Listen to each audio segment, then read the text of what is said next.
अब तक की सबसे बड़ी खबर के मुताबिक ईरान ने तकरीबन 180 से 200 के करीब बैलिस्टिक मिसाइल इसराइल की तरफ दागकर इस पर बहुत बड़ा हमला किया। ईरान के मुताबिक उसने ये बदला हसन नसरुल्लाह की शहादत के बदले में लिया और आप जानते हैं कि हसन नसरुल्लाह हिज़्बुल्लाह के लीडर और कमांडर थे। इसराइल पर ये ज़्यादातर अटैक किए गए इसके तेल अवीव सिटी पर और दूसरा उस फ़िज़ाई अड्डे पर जहाँ से इसके हवाई जहाज़ गज़ा के लिए बमबारी करने के लिए उड़ा करते हैं, और इसके अलावा काफ़ी सारे सिविलियन इलाकों पर भी अटैक किया गया। इस अटैक का मंजर ऐसा था जैसे कोई आतिशबाजी का मंजर हो, जैसे आसमान के अंदर पटाखे चल रहे हों। इस हमले के फ़ौरन बाद पूरे मुल्क के अंदर रेड अलर्ट जारी कर दिया गया, अलार्म बजने लगे और लोगों ने अपनी जान बचाने के लिए बंकर्स का रुख किया। आपको बताता चलूं कि इजरायली गवर्नमेंट ने हर एक शहर के अंदर मेन जगह पर बाकायदा बंकर्स बना रखे हैं ताकि किसी भी हमले की सूरत में, चाहे कोई भी किसी भी तरह का अटैक हो, कोई कुदरती आफत हो, तो तमाम लोगों को इन बंकर के अंदर छुपा कर इससे बचाया जा सके। और आप जानते हैं कि 200 मिसाइल्स का अटैक कोई छोटा अटैक नहीं होता, बल्कि जब इसकी प्लानिंग हो रही होती है तो आसपास के लोगों को भी पता चलता है, और इसके अलावा जिस सरजमीन से गुजर कर ये जाते हैं उसकी फ़िज़ाई हदूद के अंदर भी पता चलने की वजह से वो किसी को भी अलर्ट कर सकते हैं। मिसाल के तौर पर ईरान ने जब ये हमला किया तो ये उर्दन की सरजमीन से होकर गुजरे होंगे और उर्दन के साथ इसराइल का मुआहदा है, और उर्दन ने फ़ौरन से इसराइल को आगाह कर दिया होगा कि ये मिसाइल आपकी तरफ आ रहे हैं। उर्दन का इसराइल के साथ यह अमन मुआहदा है कि हम अपनी सरजमीन से आप पर किसी भी तरह के अटैक को नहीं होने देंगे, सिवाय इसके कि वो अचानक से कोई पैनिक अटैक हो या फिर हमें इसका पता ना चले या फिर हमारे पास इसका कोई तोड़ ना हो। और इसी वजह से हम देखते हैं कि जब ये अलार्म बजने लगे तो तकरीबन इसराइल की 1 करोड़ के करीब आबादी इन बंकर्स के अंदर चली गई और हैरत अंगेज तौर पर एक भी जानी नुकसान नहीं हुआ। खैर, ये दावा तो इसराइल खुद कर रहा है, इसके अंदर किस हद तक सच्चाई है इसके बारे में कुछ नहीं कहा जा सकता, क्योंकि आफ्टर ऑल अपनी इज्जत बचाने के लिए, अपने आप को डिफेंस के मामले में पूरी दुनिया के सामने स्ट्रॉन्ग दिखाने के लिए वो कोई भी झूठ बोल सकता है, और जाहिर है कि कोई जाकर इसकी तस्दीक नहीं करने वाला। लेकिन अगर वाकई ऐसा है कि किसी एक शख्स की भी जान नहीं गई तो ये बहुत बड़ी इसराइल की आप इसको कामयाबी कह सकते हैं। अमेरिका ने इस हमले से पहले इसराइल को वार्न किया था कि अगर वो कोई इस तरह का अटैक करता है तो इसके बहुत ही बुरे कॉन्सिक्वेंसेज होंगे, और एज एक्सपेक्टेड इस हमले के बाद अमेरिका और इसराइल ने एक ही स्टेटमेंट जारी किया है कि ये ईरान की बहुत बड़ी गलती थी, उसको इसके नतायज भुगतना पड़ेंगे, और ये नतायज इस कदर बुरे होंगे कि वो ख्वाहिश करेगा कि काश उसने ये हमला ना किया होता। यूनाइटेड नेशन का सेक्रेटरी जनरल, जिसका नाम है ओंटारियो गुटेरेस, इस हमले के बाद इसने अपनी ट्वीट के अंदर कहा कि मिडिल ईस्ट के अंदर होने वाले एक के बाद एक हमले की वजह से मैं काफ़ी परेशान हूँ, लेकिन ये बात इसराइल को हजम नहीं हो रही है, उसके लिए सर दर्द बन गई है, क्योंकि वो चाहता था कि पूरी दुनिया के सामने खुद को मजलूम जाहिर करे, और यूनाइटेड नेशन का सेक्रेटरी जनरल भी उसके लिए हमदर्दियाँ समेटे और ये कहे कि ये इसराइल के वजूद पर हमला है, ताकि इसी को बुनियाद बनाकर पूरी दुनिया को धोखा देकर वो एक बार फिर से वही चाल चल सके जो इसने बाकी मिडिल ईस्ट के मुल्कों के लिए की। फ़लस्तीन के साथ यही किया, शाम के साथ यही किया, इराक को इसी तरह से तबाह किया, और बाकी दूसरी तंजीमों के साथ भी यही कर रहा है जो इसके इस जुल्म और बर्बरियत के खिलाफ आवाज़ उठाने की कोशिश करती हैं, यानी हमास और हिज़्बुल्लाह। अब देखें, मैं एक बहुत ही इंपॉर्टेंट बात आपको बताने जा रहा हूँ कि ईरान को ये जानबूझकर उकसा कर उससे यह हमला करवाया गया है। कैसे, इसको ज़रा हम डिटेल में समझते हैं। आप सभी लोग जानते हैं कि इसराइल के कहने पर अमेरिका ने ईरान पर पाबंदियाँ लगा रखी हैं। इस तरह की पाबंदियां कि वो अपनी सबसे बड़ी दौलत यानी अपने तेल को इंटरनेशनल मार्केट के अंदर सिर्फ इस वजह से नहीं बेच सकता कि अमेरिका का ये इल्ज़ाम है कि वो न्यूक्लियर प्रोग्राम पर काम कर रहा है। अब अमेरिका और इसराइल का ख्याल ये था कि इन पाबंदियों की वजह से इसकी बैकबोन टूट जाएगी, मौशी तौर पर ये इतना कमज़ोर हो जाएगा तो अपने न्यूक्लियर प्रोग्राम को कैसे चला पाएगा।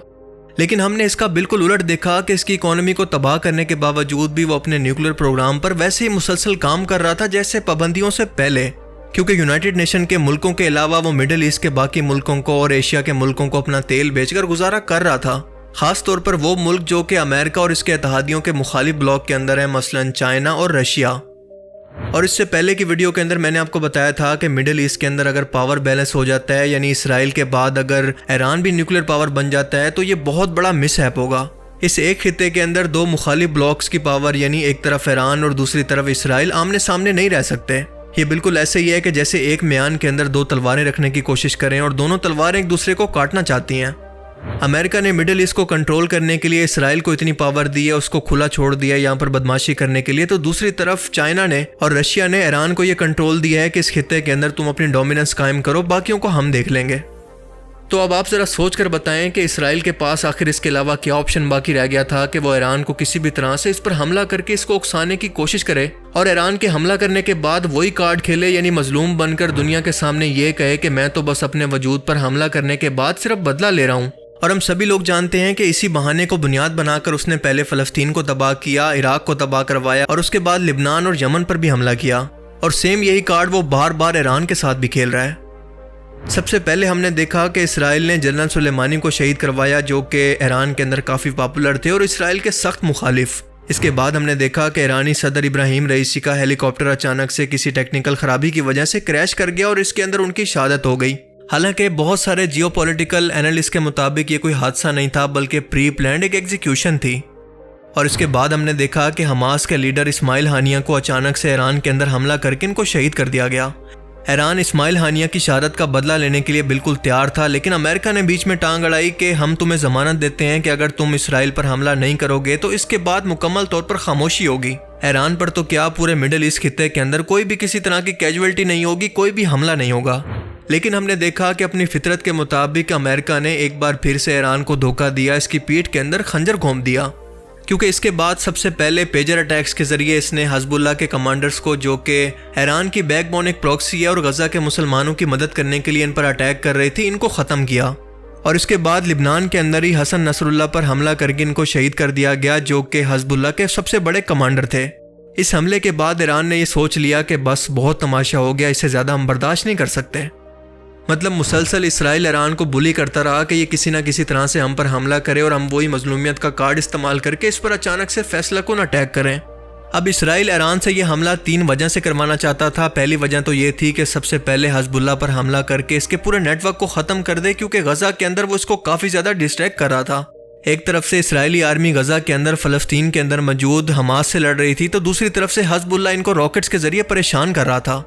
पहला मसला तो उसका इस तरह से हल हो जाएगा और उसकी दूसरी वजह है ईरान का न्यूक्लियर पावर बनना। इससे पहले की वीडियो के अंदर मैंने आपको बताया था कि मिडिल ईस्ट के अंदर अगर 2 पावर्स बैलेंस हो जाती हैं तो ये अमेरिका के लिए बहुत बड़े खतरे की अलामत होगी, क्योंकि उसने अपने एक इत्तेहादी इसराइल को इसी मकसद के लिए इस खित्ते के अंदर रखा है कि इसराइल के जरिए ही अमेरिका इस पूरे खित्ते को यानी मिडिल ईस्ट को अपने कंट्रोल के अंदर रखे। और अगर ईरान किसी तरह से न्यूक्लियर पावर बन जाता है तो ये इसके वजूद के लिए यानी इसराइल के लिए ज़िंदगी और मौत का मसला बन सकता है। अब आप ज़रा सोच कर बताएं कि इसराइल के पास इससे बेहतर ऑप्शन क्या हो सकता था कि दुनिया के सामने खुद को मजलूम जाहिर करके कि वो ईरान के हमले का बदला ले रहा है, सबसे पहले ईरान की न्यूक्लियर फैसिलिटी पर हमला करे और इसके बाद जो इस फैसिलिटी को पैसा और मदद फराहम कर रही है यानी इसकी तेल की दौलत को तबाह करे।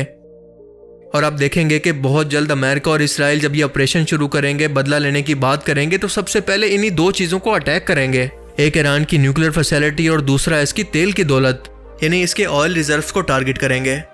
और इसके बाद होगा ये कि पूरी आलमी मार्केट के अंदर तेल की कीमतें बढ़ना शुरू हो जाएंगी, क्योंकि हमने देखा कि अगर कोई छोटी सी भी जंग स्टार्ट होती है तो इसका असर पूरी आलमी मार्केट पर होता है। स्टॉक मार्केट क्रैश कर जाती है और पूरी दुनिया के अंदर तेल की कीमतें बढ़ने की वजह से शिपिंग के चार्जेस बढ़ जाते हैं और चार्जेस बढ़ने की वजह से हर एक चीज़ के ऊपर इसकी कीमत का असर होता है।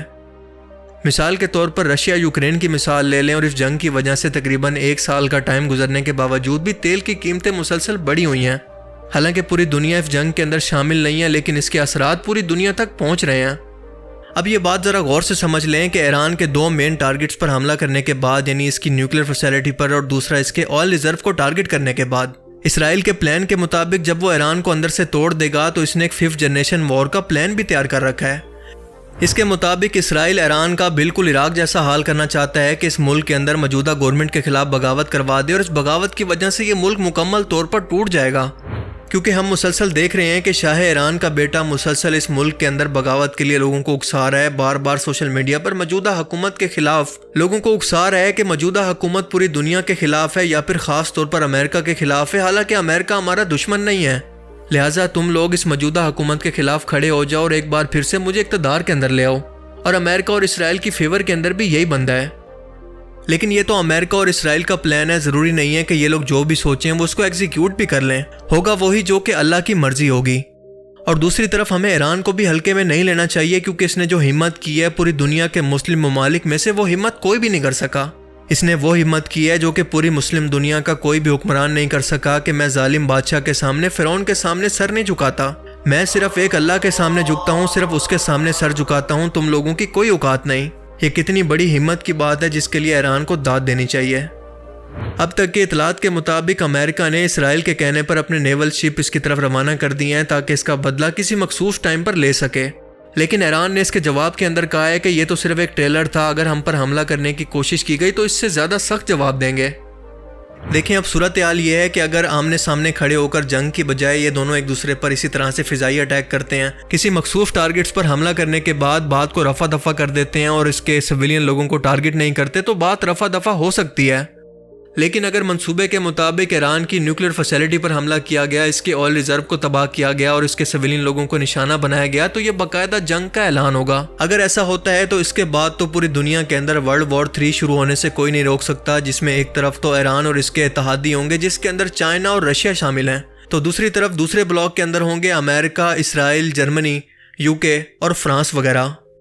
वैसे तो जंगी हालात के अंदर किसी भी तरह की प्रेडिक्शन करना मुमकिन नहीं होता, क्योंकि हर लम्हा हालात मुसलसल बदलते रहते हैं। लेकिन मुझे नहीं लगता कि चाइना और रशिया की मौजूदगी के अंदर ईरान पर कोई भी ऐसा हमला रशिया और अमेरिका करने की सोचेंगे जो कि वर्ल्ड वॉर 3 के अंदर बदल सके। क्योंकि अगर हम ये मान लें कि अब तक ईरान न्यूक्लियर पावर नहीं बन सका, तो हमें ये नहीं भूलना चाहिए कि चाइना और रशिया तो न्यूक्लियर पावर ही हैं। सो मुझे नहीं लगता कि ये लड़ाई वर्ल्ड वॉर के अंदर बदल सकती है, क्योंकि इसकी वजह से पूरे खित्ते पर इसका असर होगा। बाकी आप इस बारे में क्या सोचते हैं, अपनी कीमती राय का इज़हार कमेंट सेक्शन में ज़रूर करें। Thanks for watching this video. अल्लाह हाफिज़।